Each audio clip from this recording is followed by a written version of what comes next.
Hello, I'm Liz Lumley and this is Finextra at Cybos, and today we have gathered a panel of experts to talk about corporate action. So very briefly before we start, I'm going to have the panel introduce themselves. I'm Andrew White. I'm General Manager of Settlement Services at ASX, the Australian Securities Exchange. I'm Philippe Ruault, working for BNP Paribas Securities Services, and I'm in charge of product development for clearing, custody, settlement services.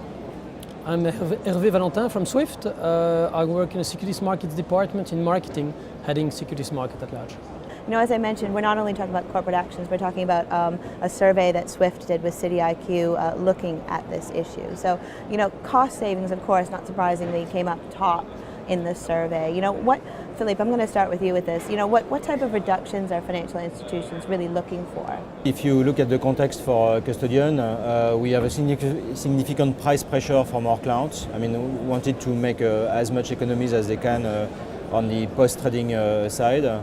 We also suffer from the fact that the asset value generally in the last years have been decreasing significantly, and the interest rates are not that high either. So with this pressure on revenue, we really have to look at any room to decrease the cost. This can start from automation, so it's definitely something on which we have invested significantly in the past few years, changing the systems, looking at Swift messages automation between our local global custody platforms. But it comes also with operating models, whereby we have designed new operating models with people in India, with a big center in Lisbon, where we have now 800 people, and also with people in the US, in New Jersey, to operate the global corporate action processes. So, you know, service quality also came up very high in the survey, but, you know, given the demands for cost reduction, how do you sort of balance clients' demands to improve service with the need for cost reduction? Yeah, I mean, I think in terms of what we hear from customers, we don't see that as being particularly contradictory, actually. I think you can provide a better quality service at a lower cost, and I think specifically on corporate actions, when we talk about a straight-through process for corporate actions, that's very true. You can have a lower cost process. You know, that's the whole reason for straight-through processing it. You're essentially taking what is currently a manual process, probably quite inefficient, probably has errors in it which add to cost as well, and you're turning that into a straight-through automated process which should be lower cost. Okay, involves a higher investment up front, but then decreases your ongoing costs. And I think also when we talk about straight-through processing, that's certainly the way we think about it. In our initiative, we're providing the corporate action in an ISO 20022 format, so that provides that straight-through process through to the end user, but it also provides them higher quality information. So more information, and it provides it quicker. So it really does do that. Both things provide higher quality and reduce the cost. Yeah, so it's pretty obvious that sort of improving STP and improving efficiency is directly related to improving service levels. Yeah, I think that's right, and I think particularly if you're not just sort of re-implementing the same process in a different way. So you're not just focused on reducing cost. You're actually thinking about how can you improve the process, and therefore it adds that quality. It makes, in this case, the data richer, and it improves the time period by which people are getting that data. It makes it intraday, whereas previously it was end of day, for example. So, I mean, but the link between issuers and the rest of the value chain also came up as a big pain point in the survey. I mean, how does ASX really engage its issuers to ensure that, you know, corporate actions are presented in a standard format? Absolutely. Well, we engage issuers right from the start of this project, and I mean, it's important to spell out, I think, that ASX, unlike some other exchange groups, is a vertically integrated exchange group. So we have a listing service, trading, clearing and settlement. So obviously we deal with issuers all the time through our listings service. And we engage those issuers right at the start of the project with actually everybody else in the value chain for that process. So with custodians, with vendors, with registries, with the end user. And then we split them out into their own issuer working group.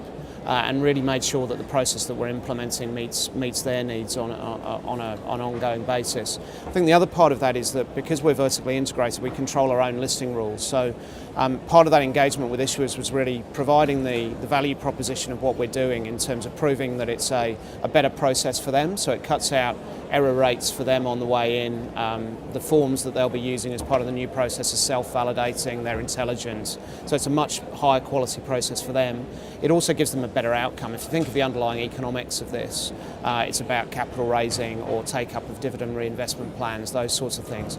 It actually enables them to get a better outcome from that capital raising, and it improves their relationship as a result with the end investor. So that was the value proposition, and because of that we were able then to get issuers to buy in to making that process mandatory, and as a result that process will be genuinely straight through. It's not a case of issuers electing to use that process or staying with the manual.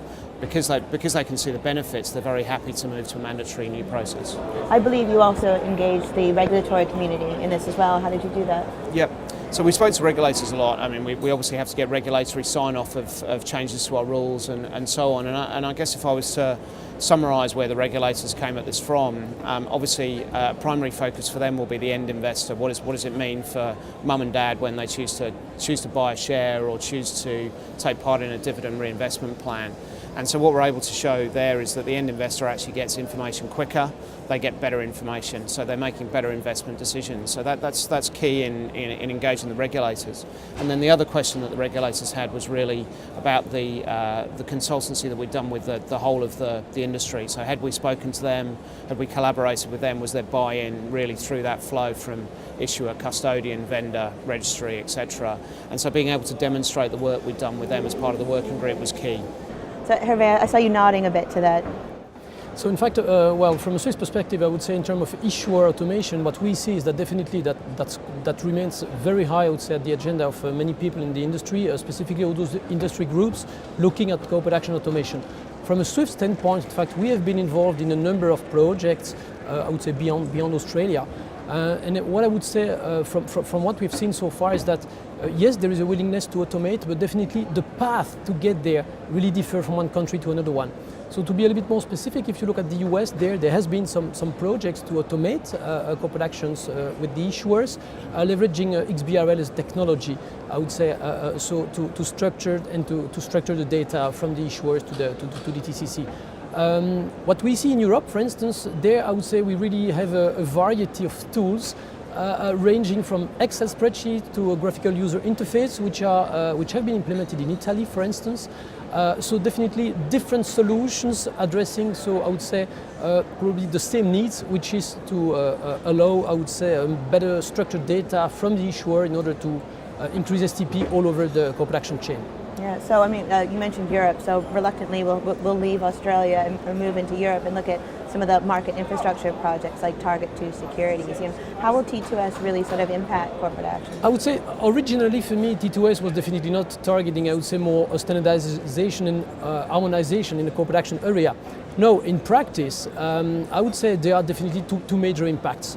First, a strategic impact, which is that all those CSDs, well, T2S being about commoditization of settlements, all these activities are basically taken out from those CSDs and they are processed on a central platform, which means that a number of CSDs, a number of global custodians going straight, accessing directly, T2S, are looking right now, I would say, at their business model. They're trying to bring some new revenue source to offer some, I would say, competitive services.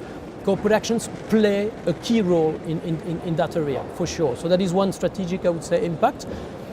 Probably more at an operational level in the banks, I would say there, the fact that there are some failed trades or pending trades in the T2S platform, and the way, therefore, those market claims are being addressed or are being treated today, that will evolve.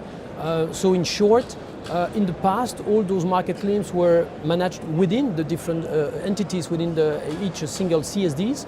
Right now, there's a clear need to harmonize all those processes. And harmonization is taking place. T2S has issued some standards around market claims, for instance. And so a number of groups in the market are, I would say, monitoring their proper implementation in Europe.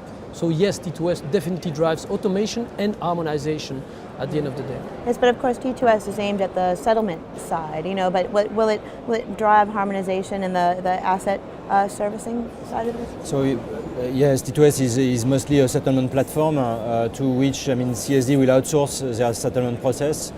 But from the beginning, T2S has decided to cope with a new standard of corporate action, which has been designed by the ECB and a working group of the market participants. And these standards and the people participating to the working groups have agreed on a number of items, such as the key dates, like ex-date, record date, and their sequences. And there is a full harmonization in Europe of these standards. T2S has decided to cope with these new standards, and every market participating to T2S is now reshaping their platforms and processes to cope with the new standards. Obviously, it's only focused on corporate action and flow, but we will have a standardized process across the market thanks to T2S. So to me, it's a key trigger for harmonization. Corporate action on stock remains outside the scope of T2S, but we see progressive adaptation of CSD to cope with a SWIFT standard for announcement or processing of events, but this is really progressive.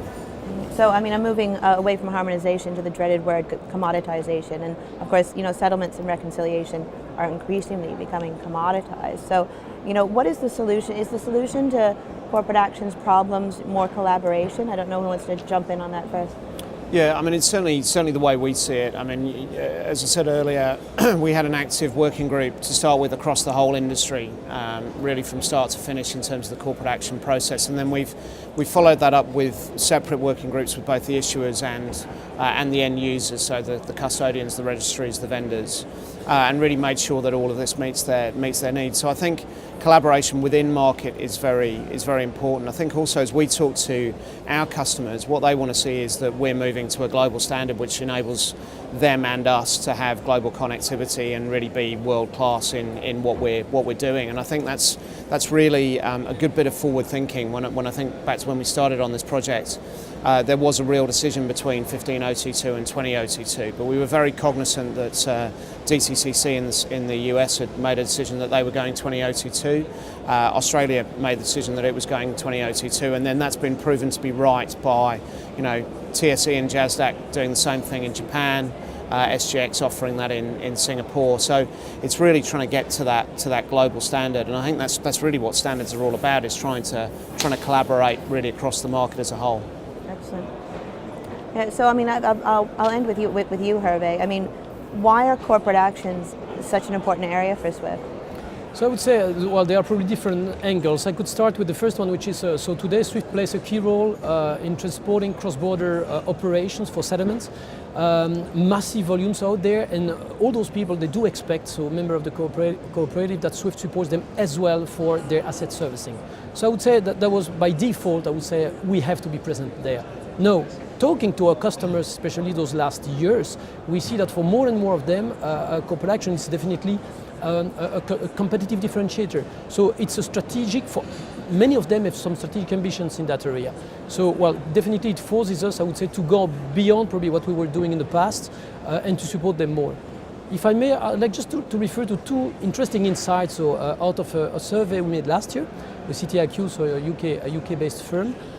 Basically looking at corporate actions automation, talking to the different players. All in all, we interviewed 100 players on Earth. The first insight was, okay, what about corporate action automation, corporate action projects? 80% of all the firms consulted, MIs, asset manager brokers, as well as custodian, of course, 80% of them were either engaged in enhancing their corporate action processes from an automation standpoint for 50%, and the remaining 30% were planning to do so in the 1 to 2 next years. Just to say that definitely 80% of them are actively working on that. That's one. Two, we also checked whether the financial crisis did affect, in fact, all those projects aiming at increased automation in corporate actions.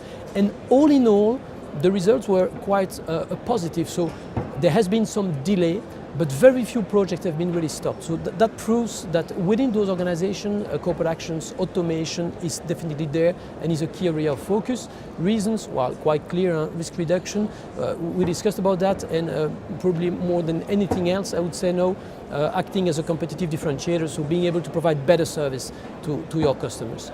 So that's definitely what we could see out of that survey, which I think today explains why we see, I would say, a surge. And talking about the volumes on the SWIFT traffic, we really see a surge in terms of corporate automation for some communities. I could just refer, for instance, to the asset managers today.